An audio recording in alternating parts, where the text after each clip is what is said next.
प्यारे बच्चों, आज हम करेंगे समास। समास को अंग्रेजी में कंपाउंड भी कहते हैं। भाषा में शब्द रचना की 3 विधियां हैं: उपसर्गों द्वारा शब्द निर्माण, प्रत्ययों द्वारा शब्द निर्माण तथा समास द्वारा शब्द निर्माण। उपसर्ग एवं प्रत्यय के विषय में आप कक्षा 9 में पढ़ चुके हैं। इस पाठ में हम तीसरी विधि समास द्वारा शब्द निर्माण के विषय में अध्ययन करेंगे। पर्ण कुटी, पर्ण कुटी, पर्ण से बनी कुटी।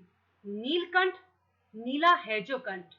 यहाँ हम देखते हैं समास प्रक्रिया में जिन 2 शब्दों का मेल होता है उनके परस्पर अर्थ भिन्न होते हैं। जैसे हमने यहाँ देखा पर्ण और कुटी। पर्ण का अर्थ पत्ता, कुटी का अर्थ कुटिया।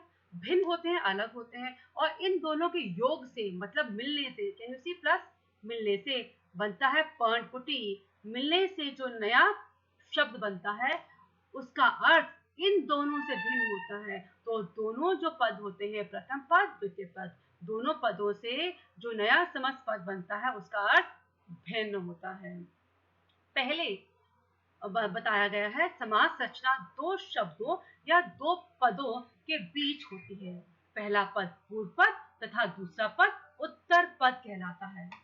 पूर्व पद तथा उत्तर पद के मिलने से जो नया शब्द बनता है उसे समस्त पद कहते हैं।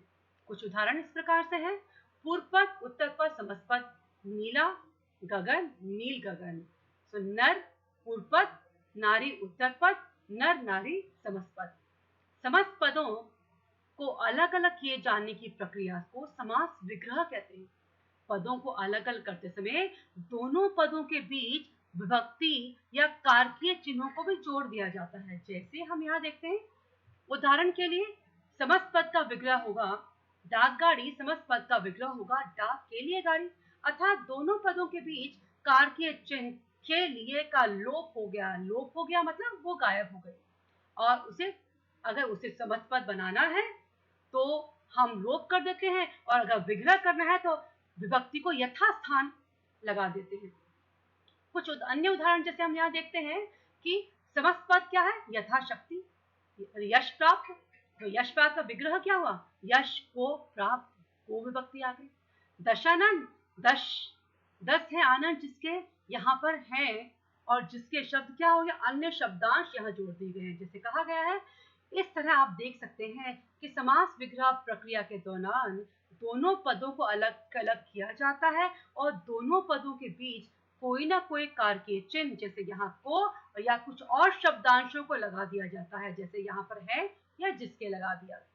समास के जो भेद होते हैं मुख्य 4 होते हैं: तत्पुरुष समास, बहुव्रीहि समास, द्वंद्व समास, अव्ययीभाव समास। तत्पुरुष समास के अन्य भेद होते हैं जिन्हें हम आगे पढ़ेंगे, पर प्रथम हम तत्पुरुष समास से प्रारंभ करते हैं। जिस समस्त पद में पूर्व पद गौण और तथा उत्तर पद प्रधान होता है वहां समास तत्पुरुष समास होता है। पूर्व पद मतलब पहले वाला पद, उत्तर पद मतलब बाद वाला पद, गौण मतलब सेकेंडरी, प्रधान मतलब मेन। तत्पुरुष समास के विग्रह के समय समस्त कारकों के कारकीय चिन्हों जिनका समास करते समय लोप हो जाता है, लुप्त हो जाते हैं, गायब हो जाते हैं, उन्हें फिर जोड़ दिया जाता है। जैसे रोग मुक्त, रोग से मुक्त। कर्ण कारक के जो चिन्ह है वो लुप्त हो जाता है। यहाँ एक और देखते हैं, जीवन साथी, जीवन का साथी का संबंध कारक विभक्ति या तो लग जाती है विग्रह करते समय और समस्त पद बनाते हुए लोप हो जाता है। कुछ और उदाहरण हम देखते हैं तत्पुरुष समास के। युद्ध क्षेत्र, युद्ध का क्षेत्र। गुरु दक्षिणा, गुरु के लिए दक्षिणा। कुल श्रेष्ठ, कुल में श्रेष्ठ। आप बीती, आप पर बीती। हस्त लिखित, हाथ से लिखित। अब यहाँ ध्यान दीजिए बेटा, का, के लिए, में, पर, से, ये जो है ये सभी क्या है, विभक्तियां हैं। ये सभी क्या है, विभक्तियां। जैसे कुछ और शब्द है, स्वरचित, स्व से रचित या स्व द्वारा रचित। नेत्रहीन, नेत्र से ही। शरणागत, शरण में आगत। तो तत्पुरुष समास में क्या होता है, विग्रह करते हैं, विभक्ति चिन्ह आते हैं, परंतु विशेष ध्यान देने वो योग्य बात है कि उसमें कर्ता कारक और संबोधन की विभक्ति कभी नहीं आती है। अब हम लोग यहाँ देखते हैं तत्पुरुष समास में कुछ ऐसे भेद भी हैं जिनके विग्रह में कोई विभक्ति नहीं आती, उसे कुछ भेद हम देखते हैं। पहला भेद हमने यहाँ देखा, न्य तत्पुरुष। इन समासों में पूर्व पद निषेधवाची होता है, अव्यय होता है। जैसे उसमें पूर्व पद में या तो अ होगा या न होगा या अन होगा। जैसे हमने देखा नास्तिक ना, अधर्म अ, अनिच्छा अ, आदि, इन्हें न्य तश्पुट कहा जाता है। इनके विग्रह के समय हिंदी में पूर्व पद के स्थान पर न अव्यय जोड़ दिया जाता है। जैसे हमने कुछ उदाहरण देखे, असत्य न सत्य, अनहोनी न होनी, अपठित न पठित, अनिच्छा न इच्छा। तो हमने क्या किया, पूर्व पद अन, इनके स्थान पर क्या कर दिया, न लगा दिया। यहाँ लाल वाला देखिए बेटा, यहाँ न आ गया, तो पूर्व पद में न करके और उसके आगे सत्य या जो शब्द है उसको लगा दिया जाता है। दूसरा उदाहरण तत्पुरुष समास का जो भेद है, कर्मधारय, एक महत्वपूर्ण भेद है बेटा, ध्यान दीजिएगा। अब कर्मधारय समास में हम देखते हैं, इस समास में पूर्व पद मतलब पहले वाला पद विशेषण होता है और उत्तर पद बाद वाला पद विशेष्य होता है, अथवा दोनों पदों के बीच उपमान और उपमेय का संबंध भी हो सकता है। तत्पुरुष समास और कर्मधारय समास में यही अंतर होता है कि तत्पुरुष समास में कारकीय विभक्ति चिन्ह होते हैं, इसके विपरीत कर्मधारय समास में कारकीय विभक्ति चिन्ह नहीं होते। जैसे एक उदाहरण करते हैं, महान है जो आत्मा, महात्मा, महान विशेषण, आत्मा विशेष्य, कर्मधारय समास। देखिए नाउ, चंद्र मुख, चंद्र के समान या रूपी मुख, यहाँ पर चंद्र उपमान है, मुख उपमेय है जिससे उसकी तुलना की जा रही है, तो चांद से मुख की तुलना की जा रही है। आगे हम लोग देखते हैं, कुछ उदाहरण देखते हैं, जैसे विशेषण विशेष्य के कुछ उदाहरण देखते हैं। पहले विशेषण विशेष्य के उदाहरण में जब विग्रह करते हैं तो बीच में है जो आता है, ठीक है। जैसे नीलकंठ, नीला है जो कंठ, महादेव, महान है जो देव, पुरुषोत्तम, पुरुषों में है जो उत्तम, महर्षि, महान है जो ऋषि। तो यहाँ है जो लगाकर हमने क्या किया, हमने कर्मधारय समास का विग्रह किया। अब उपमान उपमेय के कुछ उदाहरण हम लोग देख लेते हैं बेटा। अब यहाँ ध्यान दीजिए बेटा, जैसे विशेषण विशेष्य के बीच में है जो लगाया जाता है, वैसे जब कर्मधारय समास में उपमान उपमेय आते हैं तो बीच में रूपी या के समान लगा दिया जाता है। ये सरलता से इसका विग्रह होने में आसानी होती है। जैसे हमने देखा कर कमल, कर के समान कमल या रूपी कर, कमल नयन, कमल के समान नयन, क्रोधाग्नि, क्रोध के समान अग्नि, अग्नि के समान क्रोध, विद्याधन, विद्या के समान या विद्या रूपी धन। उसके बाद हम देखते हैं कि तत्पुरुष समास का जो तीसरा भेद हमें उपभेद हमें नजर आता है वो द्विगु समास होता है। द्विगु समास का कर्मधारय समास में सबसे बड़ा अंतर यही होता है कि द्विगु समास का पूर्व पद मतलब पहले वाला पद संख्यावाची होता है, विशेषण होता है, जबकि कर्मधारय समास में पूर्व पद अन्य कोई भी विशेषण हो सकता है। तो द्विगु समास में हमेशा संख्यावाची विशेषण होता है, जहाँ एक संख्या एक नंबर होता है, और कर्मधारय समास में कोई भी विशेषण या उपमेय हो सकता है। कुछ उदाहरणों से हम इसका अंतर देखते हैं।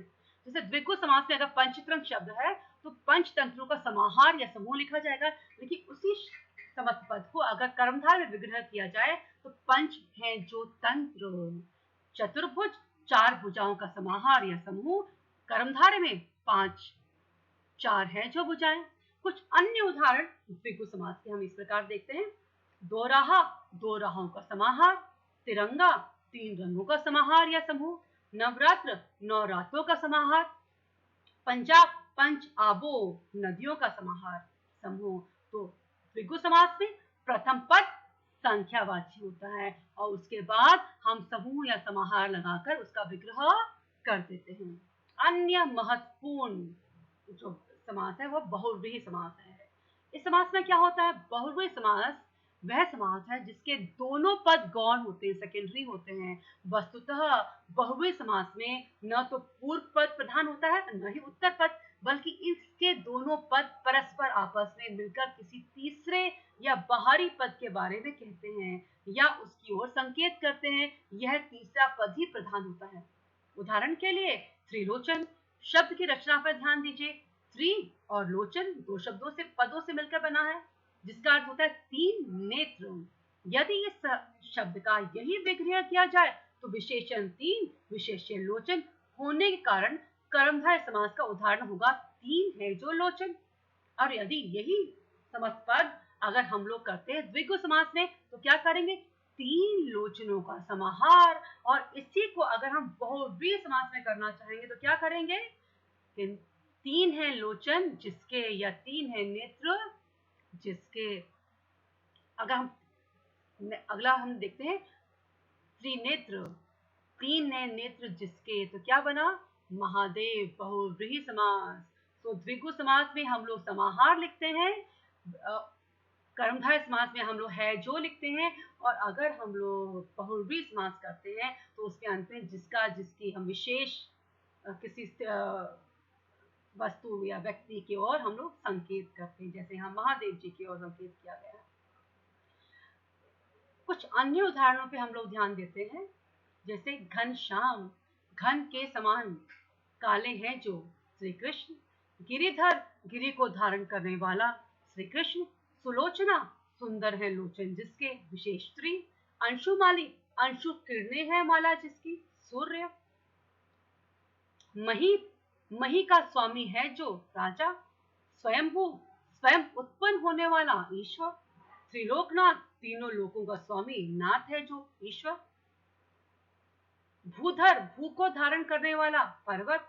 हर फन मौला, हर फन में माहिर है जो विशेष व्यक्ति। तो इस प्रकार हमने क्या देखा, जब बहुव्रीहि समास का विग्रह कर रहे हैं तो हम विशेष अर्थ की ओर संकेत करते हैं, और अंत में है जो जिसका जिसकी आता है।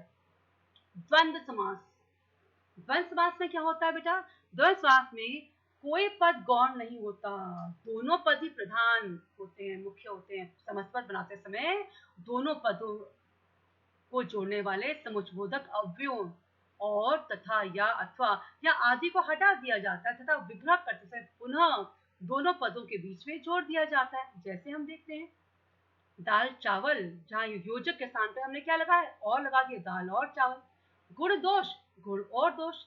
अन्न जल, अन्न और जल। पाप और पुण्य, पाप पुण्य। तो हम देखते हैं पाप या पुण्य, पाप अथवा पुण्य। तो इस प्रकार और या अथवा इनको लगाकर योजक के स्थान पर हम द्वंद्व समास का निर्माण करते हैं। अंत में एक सबसे महत्वपूर्ण अव्यय भाव समास, ध्यान दीजिएगा बच्चों। अव्यय भाव समास में पहला पद कोई अव्यय अविकारी शब्द होता है, उस समास को अव्यय भाव समास कहते हैं। जैसे यथा समय, पद यथा और समय के योग से मिलने से बना है, इसका पूर्व पद तथा अव्यय है, और इसका विग्रह होगा समय के अनुसार। हमने यहाँ कुछ और उदाहरण देके समझने की कोशिश करते हैं कि बेईमान, ईमान के बिना, हमने क्या किया, विग्रह करते हुए ईमान को पहले लिखा और बे का अर्थ के बिना उसके पीछे लिखा। कुछ और उदाहरण, बाइज्जत, इज्जत के बिना, बेइज्जत, बाइज्जत इज्जत के साथ, बेइज्जत इज्जत के बिना। तो बा अगर आता है तो के साथ, और बे आता है तो के बिना, ध्यान दीजिएगा। बा मौका, मौके के अनुसार, अगर बे मौका होता तो मौके के बिना। निस्वार्थ, बिना स्वार्थ के। बीचों बीच, बीच ही बीच में। अकारण, कारण के बिना या बिना कारण। बेघर, घर के बिना। अनुदिन, हर दिन या दिन दिन। निर्भय, बिना भय के या भय के बिना। तो यहाँ विशेष ध्यान देने योग्य बात बेटा क्या है, हम यहाँ देखते हैं कि जब भी हम लोग बेटा इनका विग्रह कर रहे हैं तो दूसरा पद अधिकांश रूप पर पहले ले आते हैं, और पहले पद का अर्थ बाद में लिखकर उसका विग्रह करने में सरलता होती है, और समस्त पद बन जाता है, तो सारा पद अव्यय बन जाता है। कुछ अंतर से हम समझने की कोशिश करते हैं कर्मधारय द्विगु और बहुव्रीहि समास के अंतर। एक ही शब्द को मैंने, एक ही समासित शब्द को मैंने तीनों में विभाजित करने का प्रयास किया है। जैसे दशानन समस्त है, 10 है जो आनंद, कर्मधारय समास अगर होगा, अगर क्योंकि बीच में है जो आ गया, अगर यहाँ पर हम करते हैं 10 आनंदों का समूह, द्विगु समास, समूह के बारे में बात हो रही है। 10 है आनंद जिसके, बहुव्रीहि समास हो गया। 10 अगर हम क्या करते हैं तो हमने क्या देखा कि हमने जब है जो लगाया तो कर्मधारय हो गया, समूह किया तो द्विगु हो गया, और अंत में जिसके लगाया, क्योंकि संकेत कर रहे हैं रावण की ओर, तो बहुव्रीहि हो गया। मैंने यह सिर्फ समझाने के लिए आपको समझाया है। हम कहीं देखते नहीं, कहीं 10 सर पड़े या कुछ इस तरह के बारे में बात होती है, हम विशेषकर रावण के लिए ही होता है। लेकिन बहुव्रीहि समास में हमने अंतर स्पष्ट करने के लिए तीनों प्रकार में विग्रह किया। एक और उदाहरण देख लीजिए, स्पष्टता होगी।